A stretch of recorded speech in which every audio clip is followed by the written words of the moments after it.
Tell us why you do like your team. Because I like what they'll look like in March in my mind right now. That's the only thing I can live with right now.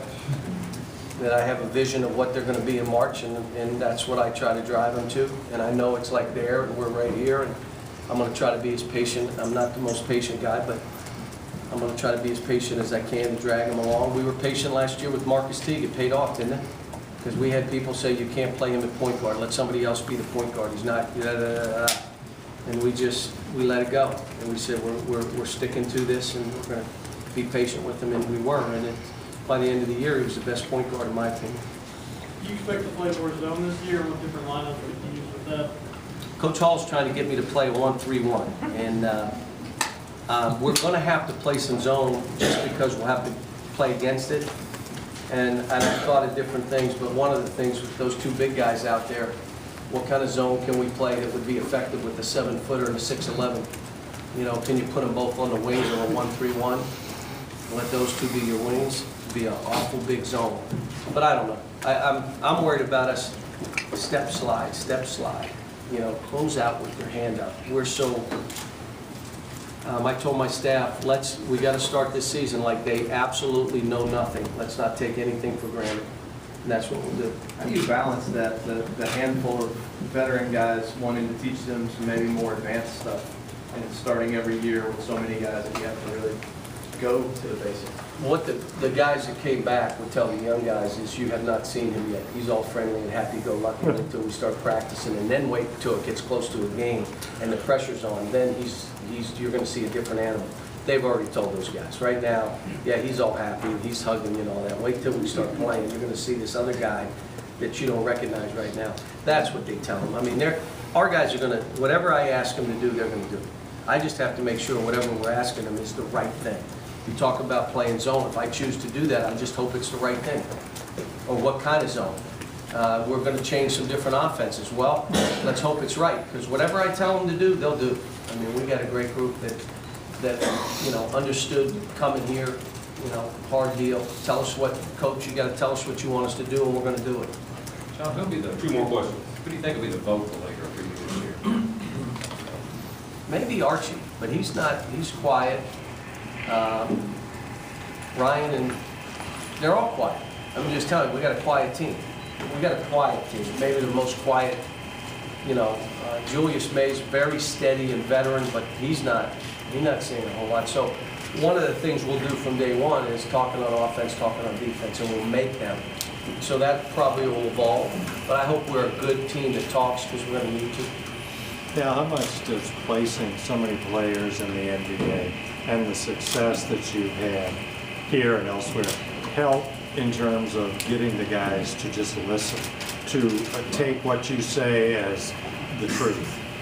Well, there's trust based on the fact that we didn't oversell and we didn't sell them a bill of goods. There's trust that we already told them it's going to be hard, it's not for everybody, you're not going to be the only guy shooting the ball, blah, blah, blah.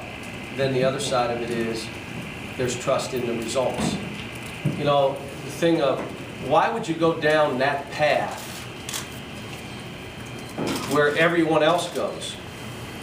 Blaze your own trail. Don't go down the path where everybody else is going. Why would you want to go where everybody's going? Well, you know, that path that everybody's going is a straight up and down hill where you're not promised anything. It's a lot of hard work. It's crazy. It's nuts. The fans are crazy. It's all nuts. But at the top, you can see what's there. Now, I don't know if you can do it, if you can work that hard like these other guys, but you see what's the result. And the one less taken, blazing that trail, it goes 2 steps, and they hand you a machete and say, go at it, you can do this. So I would just say, I'd rather go up this one than straight up the hill, and you go that one, do the machete work, and then I'll follow after you, see what's there. Kids are seeing that there's results. So, John, you talked about using Willie and Erlin's together to get Kyle one of your best players. You have 3 guys, 6'10"? if I did that, we'd have to play zone.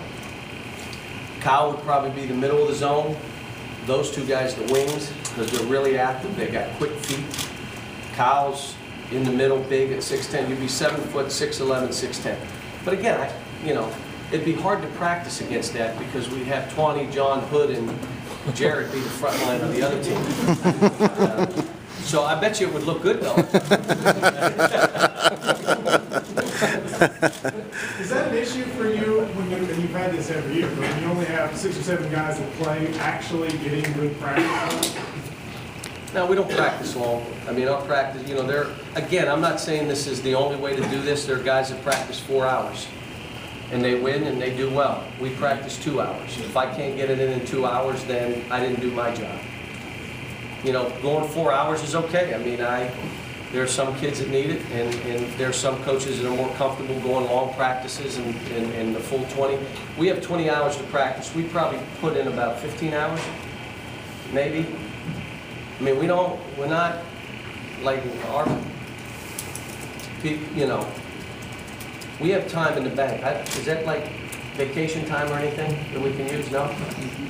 But we're not trying to, look, I need November to be November. I need December to be like December. I don't need to bulldoze, and we don't do it. So if you have 10 guys you're practicing with, 2 hours is plenty of time. If you have 15 or 16, you need 3 hours, 3.5.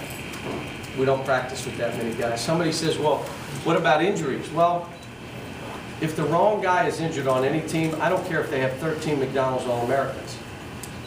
North Carolina last year. They could have had anyone else injured except that point guard. The minute he went down, they were finished. And they had 12 McDonald's All-Americans on the team. Fab Mello goes down at Syracuse. Anyone else could have been out at Syracuse, and Syracuse would have been in that Final Four. He goes down different. And the same with us. I mean, we'll be watching, and if we're looking, if something happens to Anthony Davis, we're done. When the Baylor thing happened, his knee and all that, believe me, I went over there like, you're all right, come on, kid, get up. And I'm like, please get up. Come on, mama's boy. And I was sick to my stomach, believe me when I tell you. So, all right, thank you.